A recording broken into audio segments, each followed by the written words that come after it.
et c'est le Steel Dream Show.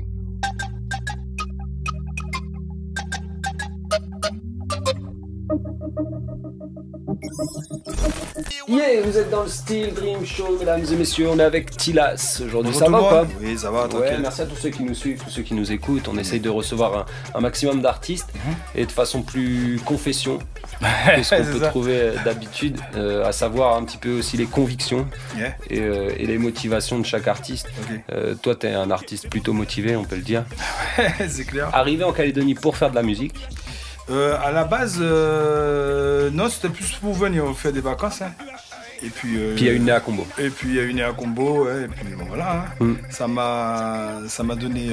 Je faisais déjà de la musique depuis longtemps, mais je n'avais pas entre guillemets conscience de mes possibilités. En fait, le fait de faire la scène avec Nez à Combo quand je suis avec la Nouvelle-Calédonie, ça m'a permis de voir en live le résultat de ma musique sur les jeux. Et donc ça m'a donné encore plus la motivation de le faire de façon plus professionnelle. Quoi. Donc ce studio là où on est en ce moment, tu as pas mal traîné. Ah oui, moi. Au début, il y a eu pas mal de stars qui sont venues aussi. Oui, il y a des stars qui sont venues ici, Jameson, Anthony B, comme ça, Yannis Odoua. Donc ça, c'était une aubaine pour toi?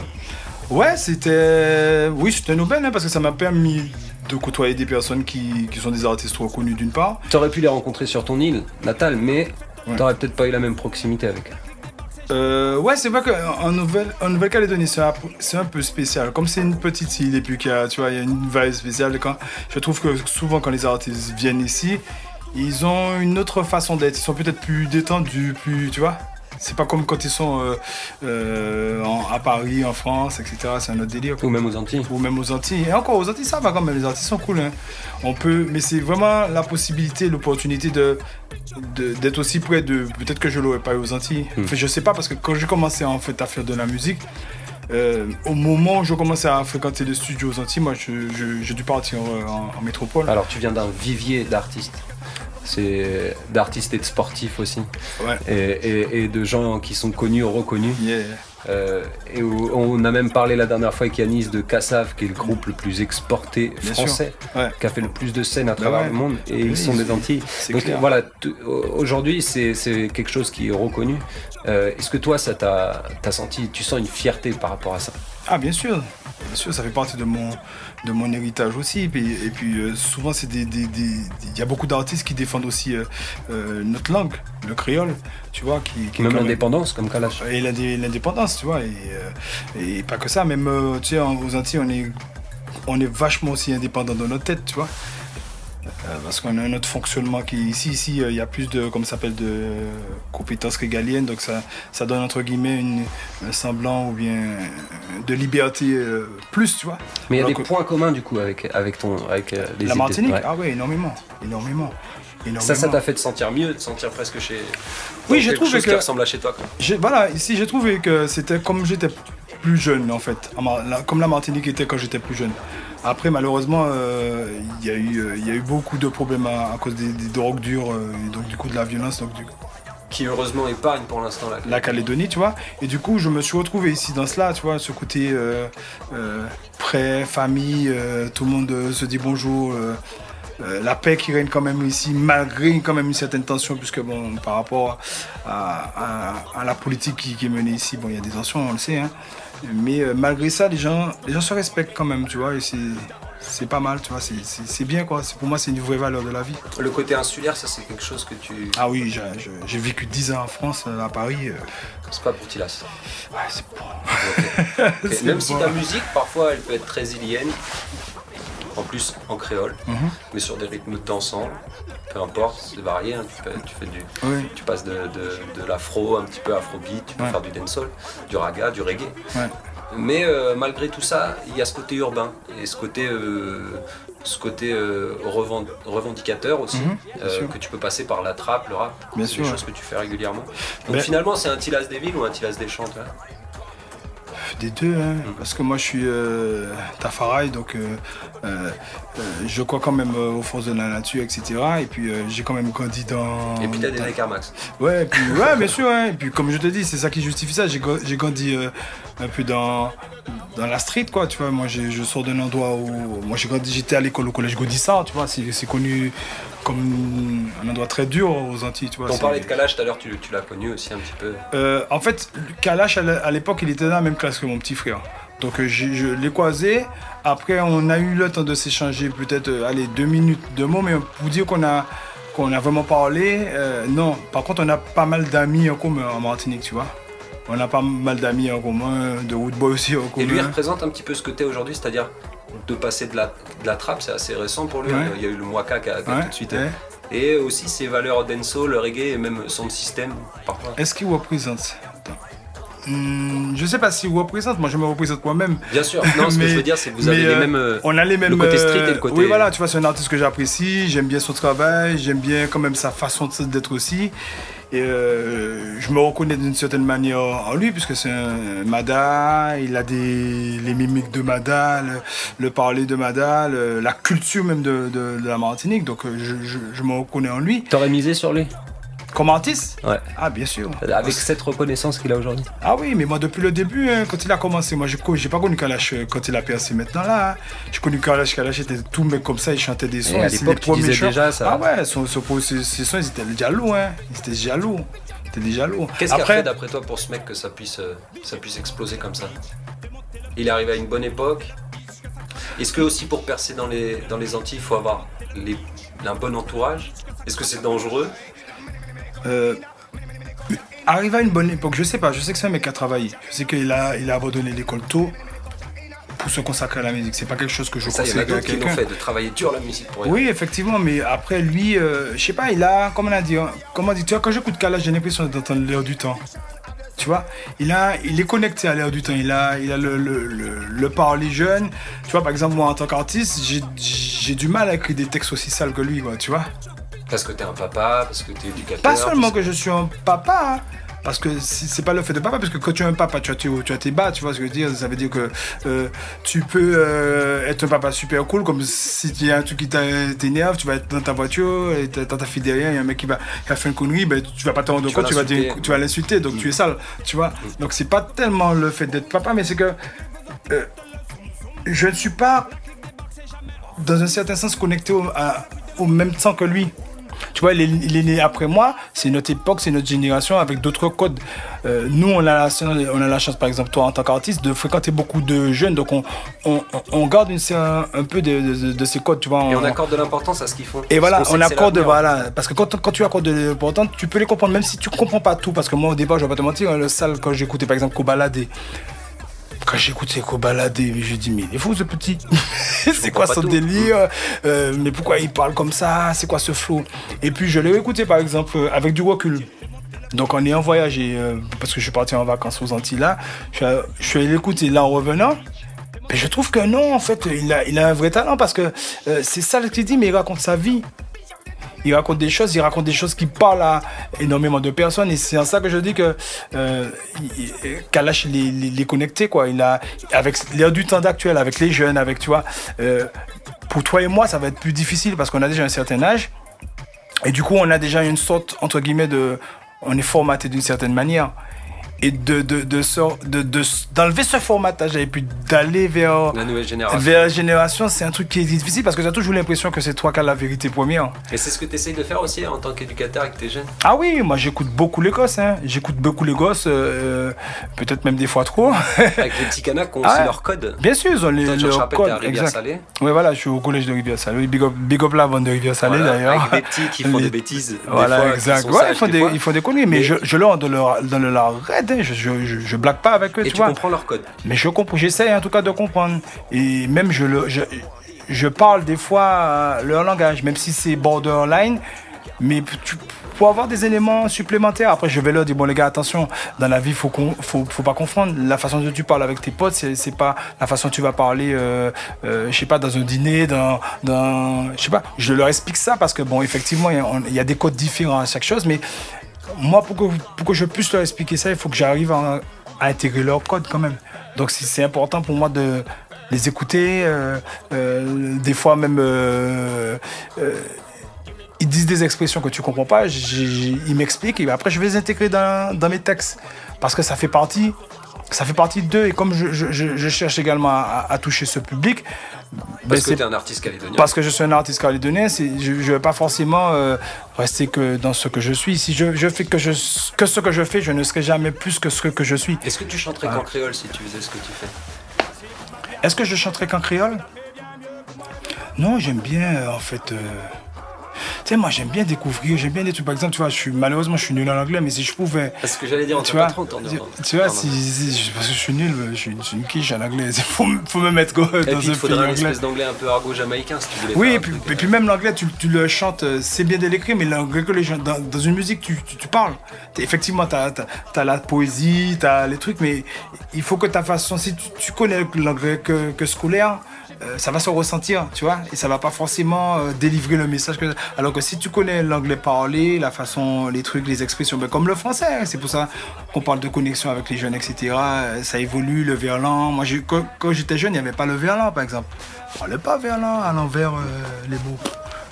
Ça arrivait, j'ai dit, comme pour Kobalade, j'ai dit, c'est quoi ce truc? Avec encore un verlan différent chez les petits frères des. Et voilà, il y a un truc différent aussi ici. Donc, du coup, ça fait partie des gens. Ça fait partie de ce qu'ils sont. Donc, à un moment ou à un autre, si tu te prétends artiste, il faut voir et toucher ce qu'ils sont. Alors, eux, ils arrivent à passer aussi de la trappe. Je parle toujours des petits mecs de 14 piges que t'as là-bas à RS. De la trappe à un kaneka, à un compas. Ouais, bien sûr. Et ça c'est aussi un petit las. Ouais. Tu as ce point commun avec eux, c'est-à-dire que toi tu aimes toutes ces musiques et on peut entendre un Tilas sur un compas.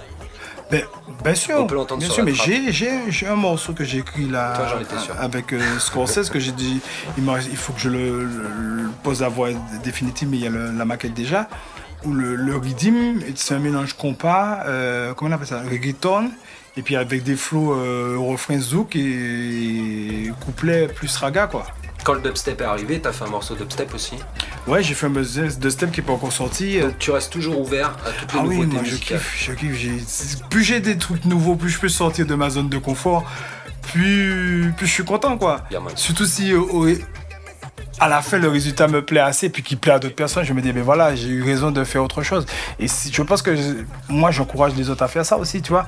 Même si tu as une spécialité dans une musique, que tu fasses du kaneka, du reggae, teste-toi sur d'autres trucs parce que même ça t'ouvre l'esprit. Ça t'oblige à écouter autre chose, ça t'oblige à aller voir un petit peu, d'écouter comment d'autres mecs ont posé dessus. Après, de te remettre dans ta bulle pour te trouver sur ça, quoi, tu vois. Et moi, je trouve ça, c'est cool, tu vois, de créer comme ça. Pour moi, créer, c'est ça, c'est sortir d'un truc déjà plus ou moins formaté pour arriver à un truc où tu mélanges des trucs comme une cuisine, quoi. Tu vas mélanger et puis ça va te donner un truc. On va écouter du Tilas, mesdames et messieurs. Steel Dream Show, aujourd'hui avec Tilas, notre invité. Big up. Ça, big up. Ça donne envie de foncer tout droit, d'user la cour, de retirer le bras de la coudoir. Les gosses veulent nous voir, les gosses se mouvoir. Tu sens le pouvoir, effet miroir, miroir, miroir, miroir. Tilas, on en a écouté du Tilas et moi j'en ai écouté aussi pas mal du Tilas depuis que je suis arrivé en Calédonie parce qu'on s'est connus assez vite. Ouais, c'est clair. Et finalement j'ai trouvé que la plus grande évolution que tu avais faite c'était avec un son système qui s'appelle le Roots qui tâche, que j'ai envie de saluer au passage, et qui t'ont eux aussi, comme tu disais tout à l'heure, fait sortir un peu de ta zone de confort. Bien sûr, ouais. On rappelle que là tu vas te lancer sur des rythms que tu n'as pas écouté avant, il y a pas de répète, voilà. Et c'est parfois là que tu t'étonnes toi-même. Ouais, c'est clair. Parce qu'en fait, c'est la surprise. Ben là, tu sautes sans parachute. Hein. C'est ça, en fait. Devant du monde. Devant du monde, quoi. Et puis, à l'époque, c'est ça. Et à l'époque, il y avait Jornik. Tu vois, Jornik était là. Et lui, c'est un rouleau compresseur. Bonjour, Jornik. Big up à mon moyen t'entends cette émission. C'est clair. Donc, Jornik, on va resituer, c'est un Guyanais. Ouais, qui est venu une première fois ici, il est reparti, puis il est revenu. Et puis c'est un mec qui a juste. Alors il y a Pitch Up qu'on est né de ça. Ouais, il y a Pitch Up qu'on a fait la musique générique du Steel Dream Show d'ailleurs. C'est vrai en plus, tout à fait. Donc ça c'est, comme on dit ici, c'est Mama Jornik quoi. Papa Jornik même. Tu l'as pris, il t'a pris sous ton aile. On s'est connecté tout de suite là, franchement, c'est un bon gars quoi, c'est un mec vraiment cool et du coup il avait plein de choses à m'apprendre quoi, à me communiquer, et puis je voulais apprendre aussi, et puis des fois même il rigole pas, Jornik, tu vois, il te rend de là, mais il faut savoir être humble, parce que bon, c'est quand même quelqu'un aussi qui a 53 ans. Il y a des prises de bec pas des prises de bec, mais il m'a déjà, on a déjà eu des discussions où, c'était. Ouais, voilà, c'est une discussion de bonhomme quoi. Vous parlez pas le même créole? On parle pas le même créole, mais on se comprend. C'est ça là l'avantage des créoles. Il y a très peu de créoles qui sont très difficiles pour, par exemple, le créole réunionnais, c'est plus difficile. Comme il faut être en contact, mais le guyanais, guadeloupéen, puis j'ai fréquenté d'autres guyanais, guadeloupéens, etc.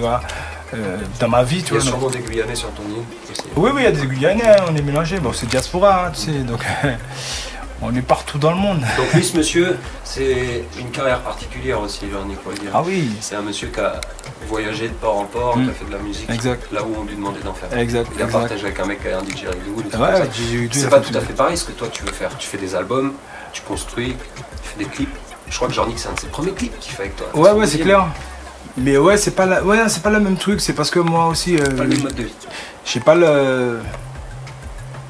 pas forcément le courage qu'il a dans une certaine sens, parce que bon, je pense qu'il faut vraiment avoir confiance en soi un maximum pour pouvoir partir comme ça. Tu parlais de sauter en parachute, lui il saute en parachute à chaque fois. Ah ben lui, il est pas mêlé, mais il a une bonne étoile, parce que c'est un mec qui va partir d'aujourd'hui de Calédonie, il va arriver, je sais pas, aux États-Unis, en 2 semaines, il va se mettre à travailler, tu vois ce que je veux dire? Moi je sais pas si je suis capable de faire ça. Moi, la première fois même que je suis venu en Calédonie, ça a été difficile, et c'est toujours aujourd'hui, il y a des moments difficiles, donc après on se pose la question si, parce que c'est quand même repartir à zéro à chaque fois. Tu vois. Et c'est lui qui, quand on le voit en son système, Jean-Nic, qui est capable de passer d'une voix aiguë à une voix très grave. Oui, bien sûr. Toi, tu étais capable, mais on te voyait peu le faire finalement parce que manque de confiance, pour savoir si ça va plaire. C'est lui qui t'a poussé un petit peu. Bah en fait, parce que Tilas, il a 6 voix maintenant, quoi. Je sais pas si j'ai 6 voix, mais en fait, il m'a surtout appris à me lâcher. Parce que moi, je suis quelqu'un de très exigeant envers moi-même, et du coup, quand tu es très exigeant envers toi-même, tu as tendance à ne pas avoir confiance, et à justement. Faire des trucs dont tu es sûr. Voilà, pas forcément des trucs que tu es sûr, mais le truc que tu vas le faire, ça va passer, mais toi tu es pas sûr, tu vas pas, donc du coup tu vas pas le faire, tu vois. Et en fait lui, son truc c'était, man, lâche-toi, c'est vibes, tu fais une fausse note, mais on s'en fout, man. Donc c'est des Nakamal. Ouais, Nakamal. Des bars, des boîtes. Ouais, on a tourné, parce que bon, comme à l'époque Benji en plus n'était pas là, tu vois. Donc du coup le groupe All Africa était séparé, puisque Benji était parti faire ses études, etc. Donc du coup après moi j'avais pas envie d'arrêter les lives, parce que en fait c'est quelque chose dont j'ai besoin, quoi, et là, pour vivre, quoi. Du live sans cesse, quoi. Et voilà, c'est du live. Dès qu'on bougeait, on arrive à Kamal, bam, on se lâchait, on faisait des vibes. J'ai pu faire ça aussi avec les manas, tu vois. Du coup, tu vois, comme en fait, de fil en aiguille, quand tu le fais dans les Nakama, tu check la vibe, tu check les sistas, les sistas sont là. Joy et Lilou étaient parfois aussi là. Voilà, elles étaient pas là, des fois, on avait... Et donc tu fais les Franco, ça aussi. Ouais, je fais les Franco avec Lilou, avec Lilou et Joy. Et là, quelle émission c'est pas Music Mix? Où il n'y a pas une émission où tu rentres comme ça avec eux? Oui, Music Mix, Music Mix. Putain, le gars, c'est pas grave, oui, Music Mix, oui, ça fait 2 ans, je crois. Music Mix, on avait fait pour le truc de la première de Corneille. Ouais, voilà. Okay. Ah, c'était délire ça. J'ai fait un morceau en fait avec le dernier morceau avec elle sur scène. Et c'était délire, quoi. C'était délire. Puis ce qui était intéressant, c'est que malgré que j'avais qu'un morceau à faire, parce que c'était le morceau tu rentrais un couplet, ouais. J'ai qu'un couplet à faire avec eux, parce que c'était un morceau de leur album qu'on avait fait, sur lequel j'avais posé. Moi j'ai fait les répètes avec eux, et ça m'a permis de voir le travail qui se fait, parce que comme c'était Music Mix, ils avaient un coach, tu vois, de placement, etc. Et toi tu devais rentrer pour une perf, quoi. C'était en plus. Ouais, voilà, ouais, c'est ça, là, faut pas te manquer, man. Faut rentrer, faut écraser. Tu vois, donc si tu manques un mot, t'es dans la merde. Donc du coup, et justement le fait d'être avec elle, au répète, ça m'a apporté un plus, parce que bon, il y avait une coach qui parlait de... Moi dans ma musique, j'avais jamais pensé véritablement on va dire, l'esthétique visuelle. Moi, je prends le micro, je vais à droite, à gauche, je vais en haut, en bas, quand je fais des je pose, tu vois. Mais effectivement, avec des placements, cette autre vision artistique, c'est un plus, quoi. Alors si on replace tout ça, on avait Néa Combo, ouais. Old Africa. Old Africa. Old Africa se sépare avec 2-3 personnes qui partent à droite à gauche, se séparent pas définitivement. Non, on est toujours... On fait chacun ses projets personnels. Yeah. Scorsese sur Hérésie, un des membres d'Old Africa. Ouais. Toi, tu pars sur un album solo également, et J.I.B. avec Burn, et quelques clips qu'il a sortis. Il a sorti un EP J.I.B., c'est un EP carrément. C'était Burn l'EP? Oui, je crois que c'est Burn. Donc du coup, chacun fait son petit travail à droite à gauche, et Old Africa, alors hélas, avec un Niska qui viendra pas, mais vous étiez annoncé pour la première de Niska. Donc Old Africa existe toujours. Oui, bien sûr. Et on a également le côté solo de Tilas qui va arriver. Bien sûr, oui, ben, j'y travaille. Hein. Mais là, avec le confinement, je sais pas si je sortirai l'album cette année, mais je vais sortir d'autres projets. Pourquoi c'est si compliqué l'album solo? Parce que t'es solo. L'énergie que t'as avec les deux frangins, Jibe et Scorsese, ça allait plus vite parce que vous étiez 3. Oui, parce qu'en fait, chacun peut gérer des trucs différents. Quand tu es tout seul à gérer un album solo, c'est toi qui gères tout du début à la fin. C'est-à-dire que sur l'album, je suis auteur, je suis compositeur parce que j'ai mis des idées d'un certain rythme, etc. Et puis même aussi, j'écris les mélodies de mes textes et mes textes tout seul. Et puis en même temps, je suis producteur. C'est-à-dire que je finance depuis un moment mon album, donc mix, mastering, arrangement, puisque en fait l'album a été au départ fait sur Reason, tu vois, ce qui est un logiciel, tu connais d'ailleurs. MAO. Ouais, MAO, musique assistée par ordinateur. Et en fait après j'ai voulu lui donner un côté, une couleur beaucoup plus vraie. Donc j'ai fait refaire les instruments par des vrais instrumentistes, donc des musiciens. Et j'ai voulu encore pousser plus le délire, comme tu as dit, j'étais avec All Africa, j'étais avec Néa Combo, j'étais passé par 2 groupes, donc fallait pas pour moi, fallait que ça soit aussi bien que ce que j'ai sorti avec mes 2 précédents groupes, sinon plus. Donc du coup, à ces instruments là, j'ai rajouté des musiciens qui sont quand même des musiciens de renom. Donc tu as Thomas Bellon par exemple qui est le batteur de Kassav, tu as Jérôme Castry, le batteur de Lisa Simone, la fille de Nina Simone. Et bon voilà, t'as Richassa qui était un batteur des Wheelers. Et Rasti directement. T'as Rasti qui a été qui est un compositeur de son. Tu as d'autres artistes. T'as des choristes qui sont des choristes connus. J'ai voulu vraiment en fait pousser un peu le délire quoi pour mon premier album. C'est l'album de ta vie aussi. Je sais pas si c'est l'album de ma vie parce qu'en fait j'ai pas. Mis ton âme, quoi. Ouais, j'ai mis mon âme là-dedans, j'ai mis mon cœur, j'ai mis ma soeur aussi, mes thunes, mon temps. Alors est-ce que justement si t'avais plein de thunes pour le faire, que t'avais signé chez quelqu'un qui t'avait donné plein de thunes pour le faire, ça aurait été plus vite? Cet album-là, si j'avais plein de thunes, ce serait sorti en 6 mois. Ok.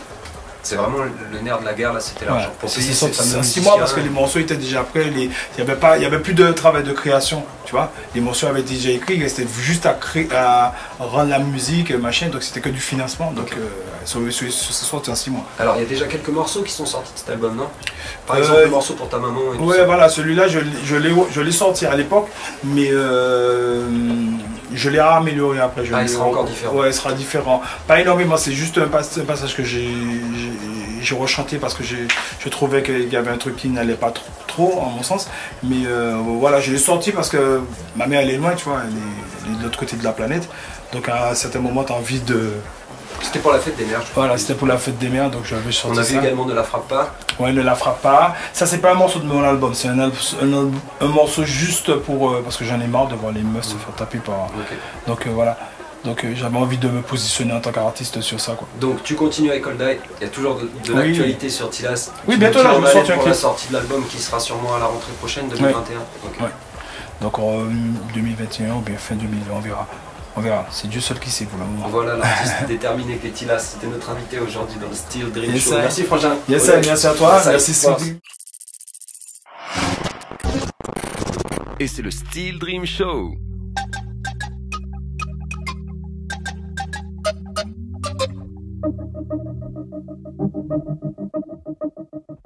Ça donne envie de foncer tout droit, d'user la courroie, de retirer le bras